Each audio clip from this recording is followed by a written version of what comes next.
Hello everyone. तो कैसे हैं आप सब लोग। आई होप आप लोग अच्छे होंगे, अपना और अपनी पढ़ाई का ध्यान बहुत अच्छे तरीके से रख रहे होंगे। Welcome to Radian learning official YouTube channel. मैं उपासना जैन स्वागत करती हूँ आपका। डेली न्यूज एक्सप्रेस हम लोग यहाँ पर देखते हैं और डिस्कस करते हैं। चलिए देख लेते हैं आज का एजेंडा क्या होगा। आज के सेशन में हम लोग क्या क्या इंपॉर्टेंट डिस्कस करेंगे, सारी चीजें मैं आपको बता देती हूँ। सबसे पहले हम देखेंगे न्यूज, उसके बाद में हम डिस्कस करेंगे उससे रिलेटेड एमसीक्यू किस टाइप का बनेगा। उसके बाद में हम देखेंगे इम्पॉर्टेंट न्यूज क्या है, जीके और एक्स्ट्रा फैक्ट अगर कोई है तो वो क्या है, और अगर मैप बेस्ड कोई न्यूज है तो उसकी लोकेशन भी हम लोग देखेंगे। चलिए देख लेते हैं आज का सेशन। अच्छा, आप लोगों को पता है हम लोग अपने दिन की शुरुआत एक प्यारे से कोट के साथ में करते हैं। तो भाई आज का कोट क्या है? आज का कोट है क्या? आज का कोट है, खोल दे पंख मेरे कहता है परिंदा, अभी और उड़ान बाकी है, जमीन नहीं है मंजिल मेरी, अभी पूरा आसमान बाकी है।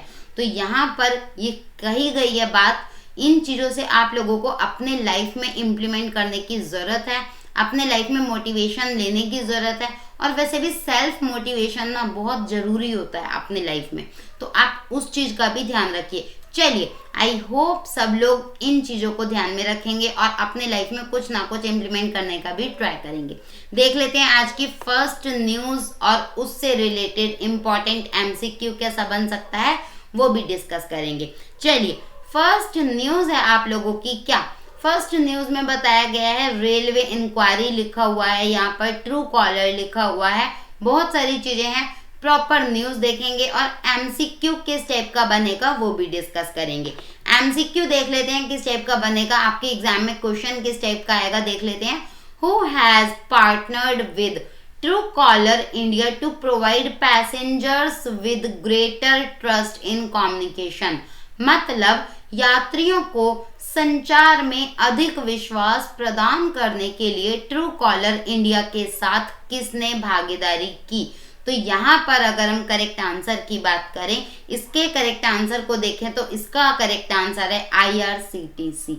आईआरसीटीसी इसका करेक्ट आंसर बन जाता है। अब मैं आपको यहाँ पर बता दूं क्या इसके बारे में। The Indian Railway Catering and Tourism Corporation Limited, IRCTC की फुल फॉर्म भी आपको पता होनी चाहिए। क्या है? Indian Railway Catering and Tourism Corporation Limited इसकी फुल फॉर्म है। इसने पार्टनरशिप करी है, has partnered with Truecaller India to provide passengers with greater trust in communication. मतलब Indian Railway Catering and Tourism Corporation Limited ने यात्रियों को संचार में अधिक विश्वास प्रदान करने के लिए ट्रू कॉलर इंडिया के साथ में भागीदारी करी है। अब ये क्यों किया है ये भी मैं आपको बता दूं। यहाँ पर बताया गया है क्या? यहाँ बताया गया है इस साझेदारी का जो उद्देश्य है वो क्या है? रेलवे में धोखाधड़ी को कम करना। जैसा कि आप सभी को पता है, इंडियन रेलवेज हो या फिर कोई भी डिपार्टमेंट हो या कोई भी ट्रांसपोर्ट की चीजें हो, वहां पर कहीं ना कहीं किसी ना किसी तरीके से धोखाधड़ी के चांसेस, फ्रॉड वगैरह बहुत ज्यादा देखने को मिलता है। ठीक है, क्योंकि लोग इतने ज्यादा अवेयर नहीं होते हैं हर चीज को लेकर, तो वहां पर किसी भी वे में किसी भी तरह से लेडीजों के साथ, बुजुर्गों के साथ, बच्चों के साथ फ्रॉड कर दिया जाता है। तो यहाँ पर इन चीजों को कम किया जाएगा। ठीक है, और यहाँ बताया गया है क्या? यहाँ बताया गया है इस साझेदारी के तहत एकीकृत राष्ट्रीय रेलवे हेल्पलाइन 139 मतलब 139 को true collar business identity solution द्वारा सत्यापित किया गया है। तो यहाँ पर बातें की गई हैं, ये सारी चीजें आप लोगों के जानने के लिए जरूरी बन जाती है। अगर आप लोगों से एग्जाम में क्वेश्चन पूछा जाए ट्रू कॉलर से रिलेटेड कि भाई किसने पार्टनरशिप हाल फिलहाल में ट्रू कॉलर के साथ में करी है, तो ये आपको पता होना चाहिए आईआरसीटीसी ने करी है। चलिए बात कर लेते हैं कुछ और इसके बारे में। इस साझेदारी का जो उद्देश्य है वो क्या है? यात्रियों को आश्वासित करना कि बुकिंग विवरण और पीएनआर स्थिति जैसे महत्वपूर्ण संचार केवल आईआरसीटीसी द्वारा वितरित किए जाते हैं। तो यहाँ पर हमें ये सारी चीजें देखने को मिलती हैं। आई होप सब लोगों को चीजें अच्छे तरीके से समझ में आ गई होंगी। चलिए मूव कर लेते हैं आज की अगली न्यूज की साइड। अगली न्यूज क्या कहती है? यहाँ पर बताया गया है क्या union minister Amit Shah launches the dairy Sahakar scheme. मतलब क्या न्यूज है, किस तरह से क्वेश्चन बन सकता है, सारी चीजें डिस्कस करते हैं आगे के स्लाइड में। यहाँ पूछा गया है क्या अमित शाह ने अमूल के किस स्थापना वर्ष को मनाने के लिए अमूल द्वारा आयोजित एक समारोह के दौरान आनंद गुजरात में डेयरी सहकार योजना को शुरू किया।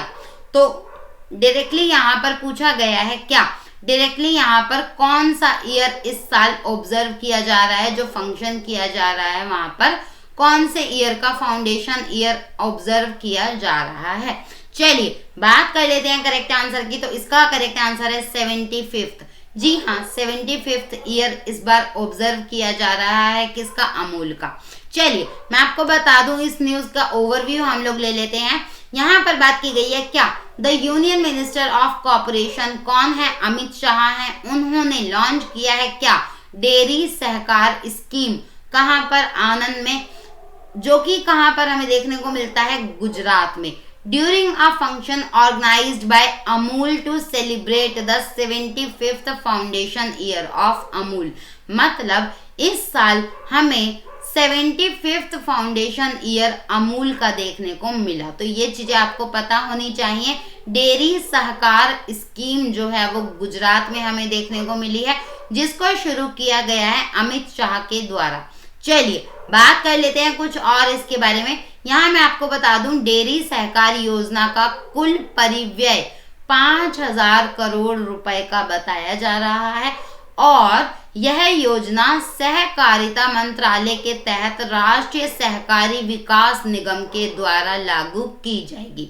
चलिए तो यहाँ पर हमने देखा नेशनल कोऑपरेटिव डेवलपमेंट कॉर्पोरेशन के अंडर में, मिनिस्ट्री ऑफ कॉर्पोरेशन के अंडर में इसको इम्प्लीमेंट किया जाएगा इस स्कीम को। और अमाउंट की अगर बात की जाए तो 5000 करोड़ रुपीस की यहाँ पर बात की गई है टोटल अमाउंट की। एक ओवरव्यू दिया गया है, जस्ट नॉट एग्जैक्ट अमाउंट। चलिए बात कर लेते हैं अगली न्यूज के बारे में। तो अगली न्यूज में हमें देखने को मिला है क्या doctor Jitendra Singh dedicate Sardar Patel leadership centre to the nation. अब ये क्या न्यूज है, क्वेश्चन किस टाइप से बनेगा, आप लोगों के एग्जाम में मूव करते हैं अगली स्लाइड की साइड और देख लेते हैं क्या क्वेश्चन बन सकता है। चलिए यहाँ मैं आपको बता दूं क्या यूनियन मिनिस्टर कौन है, डॉक्टर जितेंद्र सिंह है। उन्होंने डेडिकेट किया है नेशन को Sardar Patel leadership Centre at Lal Bahadur Shastri National Academy of Administration in, जो कि कहां पर हमें देखने को मिलती है, मेरे ख्याल से सबको पता होगा इसका आंसर। लबासना हमें कहां देखने को मिलता है, अच्छा लबासना के बारे में आपको पता है, Lal Bahadur Shastri National Academy of Administration. मतलब जो आईएएस का एग्जाम होता है, यूपीएससी का जो एग्जाम होता है, प्रीलिम्स के बाद मेंस होता है, मेंस के बाद इंटरव्यू होता है, इंटरव्यू के बाद जो भी स्टूडेंट, जो भी एस्पिरेंट क्वालिफाई कर लेता है उसको लबासना भेज दिया जाता है। ठीक है, अब पूछा गया है आप लोगों से बेसिकली ये लबासना कहाँ पर स्थित है, सबको पता होगा, मंसूरी में ये स्थित है। तो ये चीज आपको पता होनी चाहिए। हाल फिलहाल में वहां पर किसी चीज को डेडिकेट किया गया है, किसको, सरदार पटेल लीडरशिप सेंटर को डेडिकेट किया गया है। किनके द्वारा, यूनियन मिनिस्टर के द्वारा, जिनका नाम क्या है, जितेंद्र सिंह। इन्होंने इसको डेडिकेट किया है। चलिए बाकी और देख लेते हैं, प्रॉपर तरीके से इस न्यूज का ओवरव्यू हम लोग ले लेते हैं। यहाँ बताया गया है क्या, यहाँ बताया गया है केंद्रीय मंत्री कौन है, डॉक्टर जितेंद्र सिंह है। उन्होंने मसूरी में लाल बहादुर शास्त्री राष्ट्रीय प्रशासन अकेडमी में सरदार पटेल नेतृत्व केंद्र को राष्ट्र को समर्पित कर दिया। तो यहाँ पर ये चीजें हमें देखने को मिली हैं, पता होना चाहिए आप लोगों को। अच्छा आप लोगों को पता है क्या 31 तारीख को क्या था, राष्ट्रीय एकता दिवस क्यों मनाया जाता है, ये भी मैंने आपको बता दिया था। सरदार वल्लभ भाई पटेल के जन्म मतलब जयंती के तौर पर, जयंती को याद रखने के तौर पर मनाया जाता है, मतलब बर्थ एनिवर्सरी के लिए मनाया जाता है। किनकी, सरदार वल्लभ भाई पटेल जी की। अच्छा और इस जो ये मतलब स्टार्ट किया गया है ना, जो डेडिकेट किया गया है, इसको 31 तारीख को ही इनॉग्रेट किया गया था। ठीक है। कौन से दिन? सरदार वल्लभ भाई पटेल जी की बर्थ एनिवर्सरी के दिन, जिसको राष्ट्रीय एकता दिवस के रूप में भी ऑब्जर्व किया जाता है। चलिए यहाँ मैं आपको बता दूं कुछ और इसके बारे में। सरदार पटेल लीडरशिप सेंटर का जो उद्देश्य है, उद्देश्य क्या है? भारत और विदेश के सिविल सेवकों की भावी पीढ़ियों के लिए क्षमता निर्माण की नींव रखना, जैसा कि अखिल भारतीय सेवाओं के पिता के द्वारा कल्पना की गई थी। तो यहाँ पर बात की गई है इन चीजों के बारे में, क्यों इसका उद्देश्य क्या रहेगा, क्यों इसको बनाया गया है, सारी चीजें हम लोगों ने देख ली। चलिए बात कर लेते हैं अगली न्यूज के बारे में। अगली न्यूज क्या है? डे से रिलेटेड है, और डे से रिलेटेड अगर कोई न्यूज आती है तो क्वेश्चन किस टाइप से बनेगा आपको पता होना चाहिए। यहाँ बात कर लेते हैं क्वेश्चन क्या है। क्वेश्चन है आप लोगों का, विश्व शाकाहारी दिवस किस तारीख को मनाया जाता है? तो डायरेक्टली आप लोगों से पूछा गया है विश्व शाकाहारी दिवस किस तारीख को ऑब्जर्व किया जाता है। अगर हम करेक्ट आंसर की बात करें तो इसका करेक्ट आंसर है 1 नवंबर, मतलब 1 नवंबर को इसको ऑब्जर्व किया जाता है, ये आपको पता होना चाहिए। अच्छा यहाँ बात कर लेते हैं कुछ इसके बारे में। चलिए, विश्व शाकाहारी दिवस हर साल 1 नवंबर को मनाया जाता है पूरे वर्ल्ड में। क्यों? क्योंकि वर्ल्ड लेवल पर इसको मनाया जाता है, क्योंकि इसके आगे नाम से भी आपको समझ में आ रहा है विश्व शाकाहारी दिवस, मतलब इंटरनेशनल लेवल की बात हो रही है। अच्छा यहाँ मैं आपको बता दूं, ये जो दिन है ना, मनुष्य, गैर मानव, जानवरों और प्राकृतिक पर्यावरण के लिए शाकाहार के लाभों को फैलाने के लिए मनाया जाता है। बहुत अच्छी बात है। शाकाहारी दिवस सामान्य रूप से शाकाहारी आहार और शाकाहार के लाभों को बढ़ावा देने का भी एक अवसर है। तो यहाँ पर बेसिकली जो वेजिटेरियंस हैं, ठीक है, जो ये सारी चीजें मतलब जो शाकाहारी हैं, वीगन है, उन लोगों के लिए, उन लोगों को और ज्यादा मतलब प्रमोट कह सकते हैं, ठीक है, उन लोगों को बढ़ावा देने के लिए हमने मनाया जाता है, ये मनाया जाता है, ठीक है, वीगन डे। तो ये आपको पता होना चाहिए कौन से दिन, 1 नवंबर को एवरी ईयर। चलिए यहाँ बात कर लेते हैं कुछ और इसके बारे में। इस दिन की जो स्थापना है ना, वो 1994 में की गई थी, 1994 में की गई थी, यूनाइटेड किंगडम में द वेगन सोसाइटी के तत्कालीन अध्यक्ष लुईस वालिस के द्वारा एक संगठन की स्थापना की गई। 50वीं वर्षगांठ और शाकाहारी शब्दों को गढ़ने के उपलक्ष्य में इसकी शुरुआत और स्थापना की गई थी। तो ये भी चीजें आपको पता होनी चाहिए, कौन सी कंट्री, कौन सा पर्सन और कौन से ईयर की बात की जा रही है, क्योंकि कहीं से भी क्वेश्चन बन सकता है, कहीं से भी क्वेश्चन पूछा जा सकता है, कहाँ पर? एग्जाम में। चलिए बात कर लेते हैं कुछ और इसके बारे में। मैं आपको बता दूं, शाकाहारी समाज के अध्यक्ष ने 1 नवंबर की तारीख का चुनाव करने का फैसला लिया। इसे अब उस तारीख के रूप में मान्यता दी गई है जिस दिन शाकाहारी समाज की स्थापना हुई थी और जिस दिन शाकाहारी दिवस मनाया जाएगा। तो यहाँ पर हमने ये सारी चीजें डिस्कस करी हैं। आई होप आप लोगों को चीजें अच्छे तरीके से समझ में आई होंगी। 1 नवंबर आपको याद रखना है, कौन से ईयर में शुरुआत की गई थी ये आपको याद रखना है, कौन कौन सी पर्सनालिटी इससे जुड़ी हुई हैं, ये सारी चीजें आपको पता होनी चाहिए। चलिए बात कर लेते हैं आज की अगली और मोस्ट इम्पॉर्टेंट न्यूज की। यहाँ बताया गया है क्या? State formation day. क्या है ये समझें? चलिए समझते हैं। केरल यहाँ लिखा है, कर्नाटका लिखा है, मध्य प्रदेश भी लिखा है, साथ में छत्तीसगढ़, हरियाणा और पंजाब भी लिखा है, बीच में क्या लिखा है? 1 नवंबर।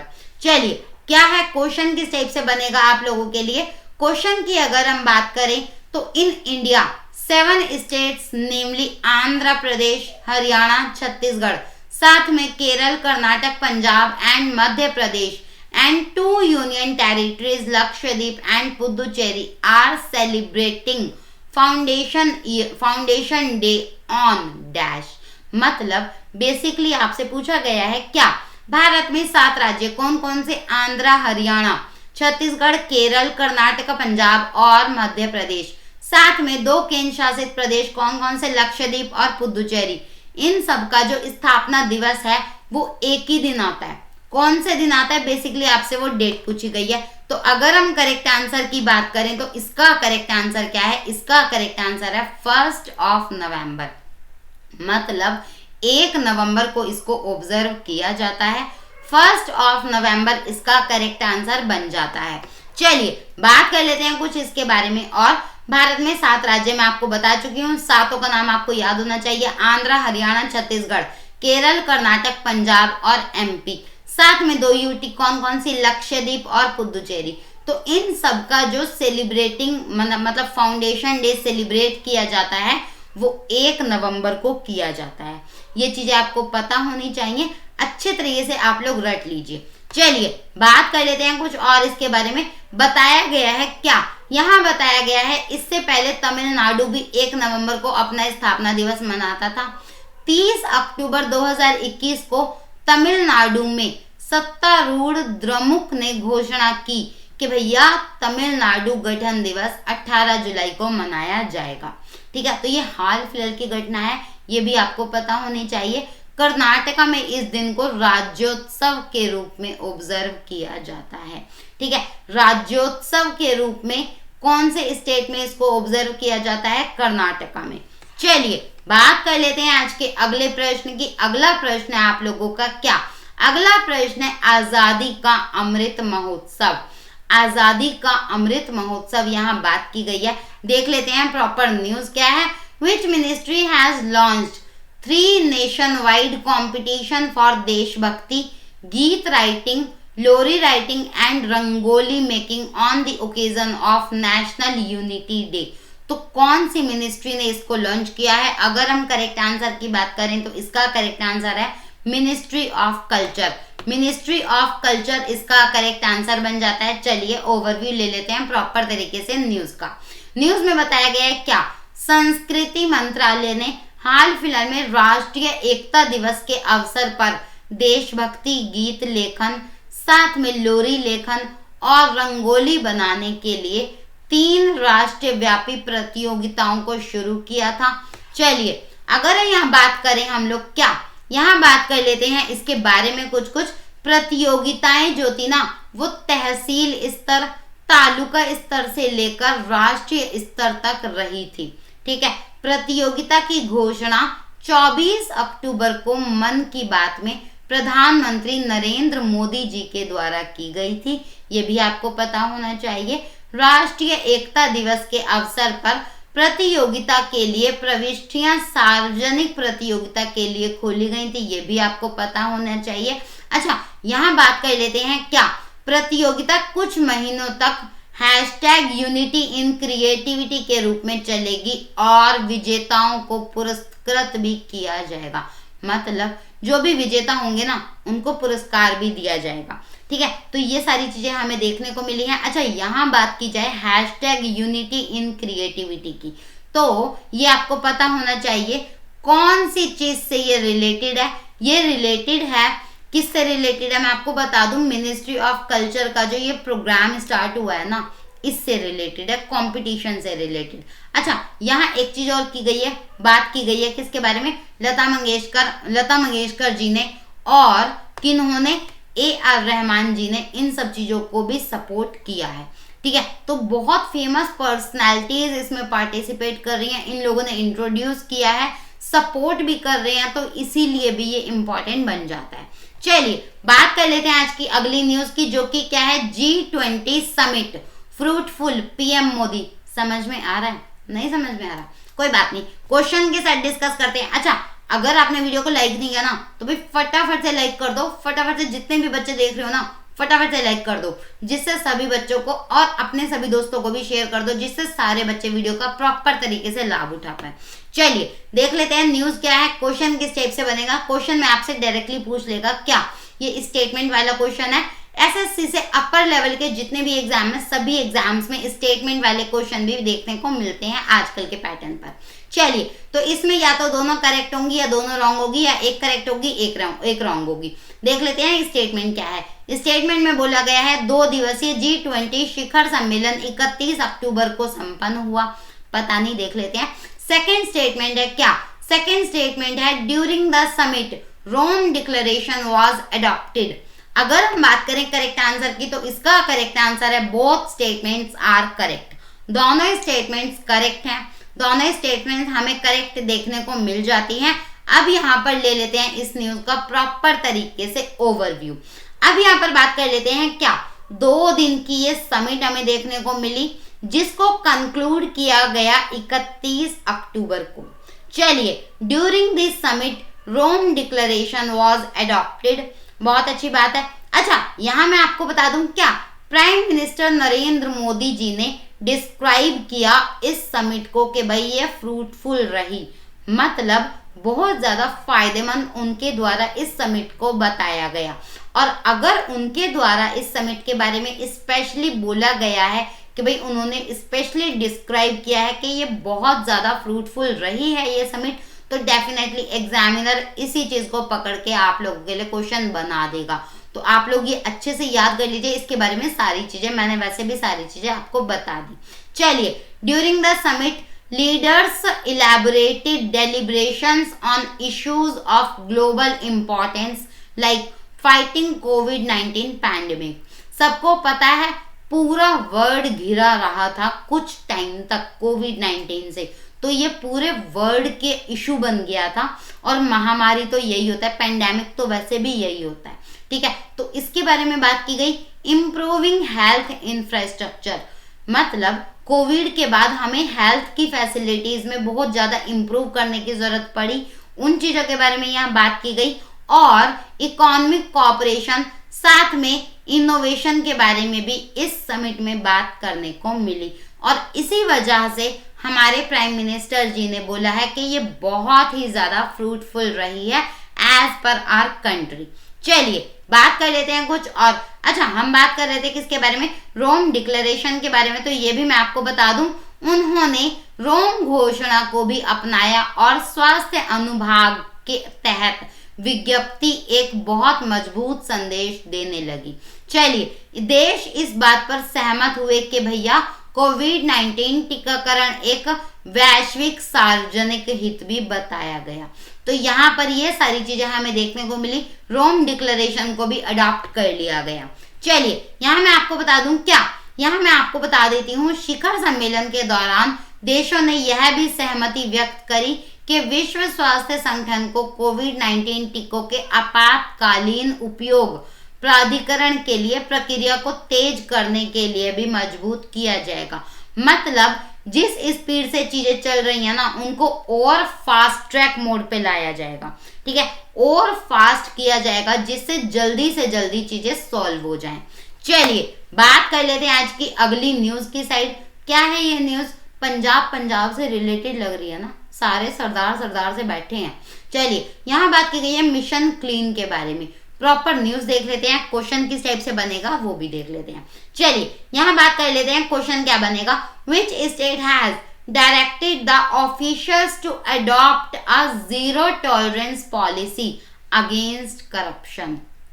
मतलब किस राज्य ने अधिकारियों को भ्रष्टाचार के खिलाफ जीरो टॉलरेंस नीति अपनाने का निर्देश दिया। तो अगर हम यहाँ करेक्ट आंसर की बात करें तो इसका करेक्ट आंसर है पंजाब इसका करेक्ट आंसर बन जाता है। चलिए, प्रॉपर वे में इसको देख लेते हैं अच्छे तरीके से। पंजाब के सीएम आपको पता होने चाहिए कौन है, चरणजीत चन्नी वहां पर सीएम हमें देखने को मिलते हैं।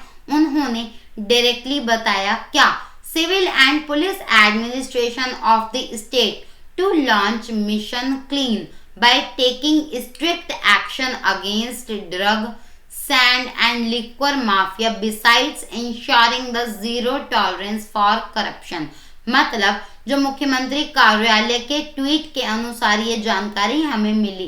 क्या मुख्यमंत्री चरणजीत चन्नी जी ने राज्य के नागरिक और पुलिस प्रशासन को भ्रष्टाचार के लिए जीरो टॉलरेंस सुनिश्चित करने के अलावा ड्रग, रेत और शराब माफिया के खिलाफ सख्त कार्रवाई करके मिशन क्लीन शुरू करने का निर्देश दे दिया।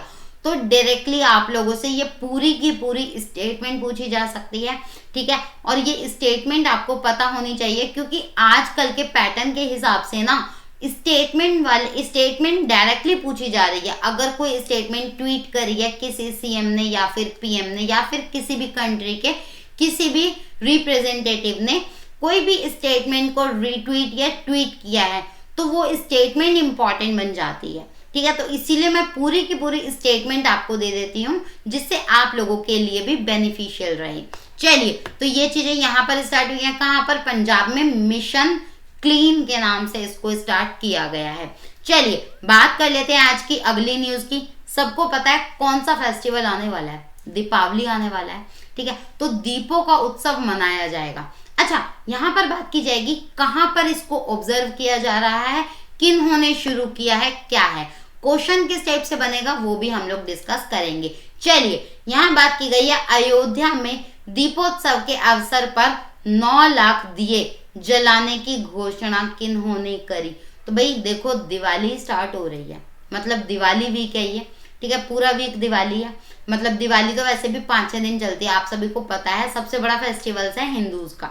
चलिए, तो यहाँ पर बात की गई है अयोध्या, अभी हाल फिलहाल में मंदिर बना है अयोध्या में, वहां पर भी आपको पता होगा। ठीक है, राम जन्मभूमि, तो वहां पर वो बहुत ही ज्यादा ऑलरेडी फेमस है। ठीक है, और दीपावली के दिन पर तो वहां का अलग ही महत्व है। तो वहां पर घोषणा की गई है कितने, 9 लाख 0.9 मिलियन दिए सिर्फ मिट्टी के दीपक जलाने की। डेकोरेशन सिल्वर के, गोल्ड के दिए नहीं जलाने, वहां जाके मिट्टी के दिए जलाने हैं। ठीक है, अगर आप लोग भी यूपी में रहते हो ना तो फटाफट से जलाया ना दिया वहां पर जाके ना, क्योंकि ये चीजें स्टार्ट हो रही हैं। अब उन्होंने ऐसी घोषणा कर दी कि भैया उस दिन ना 9 लाख दिए जलेंगे। चलिए, किन्होंने ये घोषणा करी है, अमित शाह ने नहीं, पीयूष गोयल जी ने नहीं, हाँ जी, योगी आदित्यनाथ जी ने ये घोषणा करी है, जो कि कौन है, यूपी के सीएम हमें देखने को मिल जाते हैं। चलिए, यहाँ मैं आपको बता दूंगी इस न्यूज के बारे में। 3 नवंबर को दिवाली की पूर्व संध्या पर दीपोत्सव समारोह के दौरान उत्तर प्रदेश के हर गांव से 5 मिट्टी के दीपक अयोध्या को रोशन करने में मदद करेंगे, ऐसा डिक्लेयर किया गया है। किनके द्वारा, यूपी के सीएम के द्वारा, जो कि कौन है, योगी आदित्यनाथ जी हैं, उन्होंने ऐसा डिक्लेरेशन किया है। चलिए, ये स्टार्ट कब से होगा, ये 1 तारीख से स्टार्ट हो जाएगा। ये जो प्रोसेस है, सारी चीजें हैं 1 तारीख से आप लोगों को फॉर्म में आएंगी, देखने को मिलेंगी। अच्छा, यहाँ बात कर लेते हैं कुछ और इसके बारे में। राज्य के पर्यटन विभाग के एक वरिष्ठ अधिकारी ने बताया कि भैया उत्तर प्रदेश के सभी 75 जिलों के संबंधित जिला अधिकारियों को यह सुनिश्चित करने का काम सौंपा जाएगा कि राज्य के 90,000 से अधिक गांव में से प्रत्येक से प्रस्तावित 5 मिट्टी के दीपक समय समय पर अयोध्या पहुंच जाएं। तो यहाँ पर बात की गई है सारे जिलों के बारे में, पूरे के पूरे यूपी को यहाँ कवर किया गया है गवर्नमेंट के द्वारा, और ये सारी चीजें हमें देखने को मिल रही हैं। चलिए बात कर लेते हैं यूपी की। यूपी का जो फॉर्मेशन ईयर है 1950 है। 24 जनवरी यूपी डे ऑब्जर्व किया जाता है। अगर मैं आपको बता दूं कैपिटल क्या है, लखनऊ कैपिटल हमें देखने को मिल जाती है, और लार्जेस्ट सिटी की बात करें तो कानपुर हमें देखने को मिल जाएगा। डिस्ट्रिक्ट की बात करें, कितने डिस्ट्रिक्ट हैं, 75 यहाँ पर डिस्ट्रिक्ट हैं। और गवर्नर की बात करें, आनंदीबेन पटेल यहाँ पर गवर्नर। और सीएम की बात करें, सबको पता ही है योगी आदित्यनाथ जी यहाँ पर सीएम हमें देखने को मिलते हैं। डिप्टी सीएम की बात करें, कौन है, केशव प्रसाद मौर्य और दिनेश शर्मा यहाँ पर हमें डिप्टी सीएम देखने को मिल जाते हैं। चलिए, राज्यसभा से 31 सीटें, साथ में लोकसभा से 80 सीटें हमें यहाँ देखने को मिल जाती हैं। ठीक है, चलिए बात कर लेते हैं आज की अंतिम न्यूज की साइड, जो कि बहुत ज्यादा इंपॉर्टेंट है। न्यूज क्या है, फिट इंडिया प्लोग रन। क्या चीज है ये, समझ में आ रहा है, नहीं आ रहा? चलिए देखते हैं क्वेश्चन किस टाइप से बनेगा, पूरी की पूरी न्यूज भी डिस्कस करेंगे। क्वेश्चन में आप लोगों से पूछेगा क्या, the Fit India Plog Run an annual nationwide event organized as part of the Fit India movement was held in which stadium? मतलब fit India plog run fit India movement के हिस्से के रूप में आयोजित एक वार्षिक राष्ट्रीय व्यापी कार्यक्रम किस स्टेडियम में आयोजित किया गया था? तो अगर हम करेक्ट आंसर की बात करें तो इसका करेक्ट आंसर बन जाएगा जवाहरलाल नेहरू स्टेडियम। चलिए देख लेते हैं प्रॉपर न्यूज क्या है। न्यूज में बताया गया है क्या, fit India plog run fit India movement के हिस्से के रूप में आयोजित एक वार्षिक राष्ट्रव्यापी कार्यक्रम राष्ट्रीय राजधानी के जवाहरलाल नेहरू स्टेडियम में आयोजित किया गया था। बहुत अच्छी बात है। अच्छा, यहाँ मैं आपको बता दूं क्या, प्लॉगिंग एक अनूठी गतिविधि है जो फिटनेस और स्वच्छता को जोड़ती है। स्वच्छता और स्वास्थ्य, जिसमें प्रतिभागी जॉगिंग के दौरान कूड़े को इकट्ठा करते हैं, ठीक है। और यह दिन इस वर्ष के लिए स्वच्छ भारत अभियान के अंत को भी चिन्हित करता है जो 1 अक्टूबर से शुरू हुआ था। तो ये चीजें हमें यहाँ देखने को मिली हैं। कौन से स्टेडियम में इसको स्टार्ट किया गया है ये भी हमने बात कर ली।